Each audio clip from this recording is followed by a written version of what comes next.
Hi there, this is Dr. Suhail Sanji from PhysioMed in Vancouver. Today I'm here with one of my patients who has kindly consented to being a volunteer of this really cool technique I want to show you guys.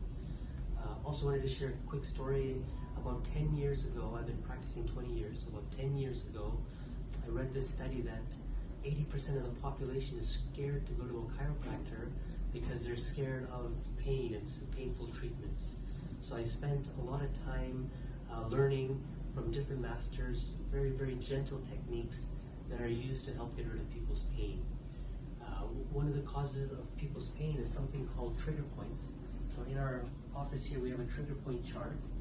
And basically a trigger point is when the muscle is very, very tight and it becomes knotted, and when you press on it, it's very sore.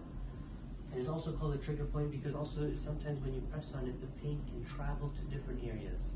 So sometimes people come in with headaches and the pain is from their shoulders. And I just wanted to show you an example of the upper trapezius trigger point. And that trigger point can cause pain in this shaded region here, right around the eyes and side of head, and sometimes even into the jaw. And that's from this muscle down here. So today we're going to teach you guys how to turn off a trigger point in the upper trapezius muscle with our patient here. So we're going to check for trigger points. And you feel this one here? Yeah, tender. Maybe come around this way. So this one is tender. And we're going to apply a reflex here, the front of her chest. How is it now? Same or better? Better. Better. So if I hit the right reflex, usually we can turn the pain off right away.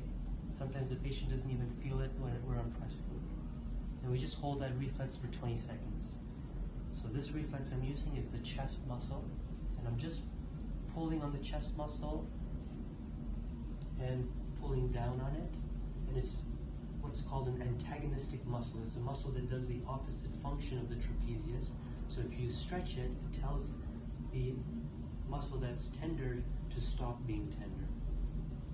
Okay? And usually it takes a few sessions before it becomes permanent. But it works amazingly, and you'll notice the next day the pain is not as much. So you guys can go ahead and try this at home.